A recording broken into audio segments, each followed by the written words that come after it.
All right, good morning. My name is Frank Carpenter. I'm the Chief of Police at Chesterfield County Police Department. We received a call, Chesterfield County Police Department received a call at 0430 hours in reference to shot fired and disturbance. Officers received a description of the suspect. They responded to this location at 0530 hours, at which time they identified the subject that was involved in the previous disturbance. The subject produced a firearm, a shot was fired. Officers engaged and returned fire. The suspect is now deceased. Our officers are physically good. They're not injured. Anyone that has any information in reference to this incident is asked to call Crime Solvers at 748-0660. Real quick, Yes, if anyone knows any information, please contact the Chesterfield County Crime Solvers at 748-0660. You mentioned the disturbance. Do we know if that disturbance was domestic in nature, or can you kind of expound on that? Not sure on whether or not it was domestic related. It was a disturbance that involved the firearm, and the shot was fired at that scene. Can you tell us if the shooting was here at this location, or was it a couple miles away? It was at this location at the beach.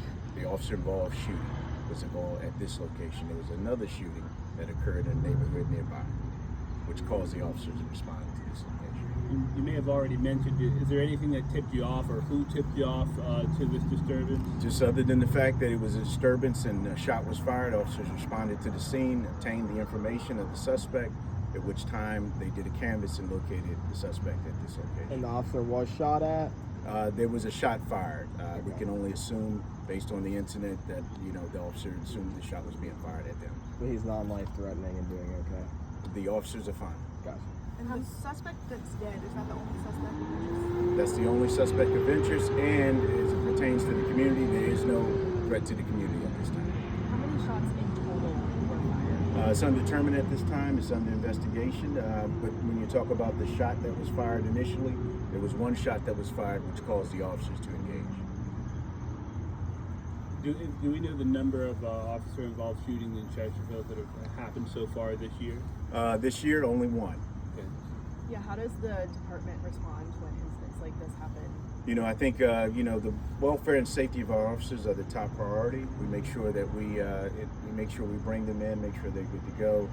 There's resources that are provided to those officers to ensure that they're in a good state of mind. There's an administrative duty aspect that they go into, and we continue to conduct the investigation going forward while they're on administrative leave. Do you have any information as for what led up to the shooting? Or was the store open? No, at the time of the incident, I'm not sure if the store was open, but at the time of the incident, it was at a different location. So we went to that location, which brought us to the store. How much longer do you think you guys will be out here? These are intense investigations. We're going to take our time to make sure we get it right. So we'll be here as long as necessary to ensure that the crime scene is properly documented and all the evidence is properly collected. All right. Thank you, guys. Thank you. Again, if you have any information, Chesterfield County Crime Solvers, 748-0660. Thank you. Appreciate you, sir. Thank you.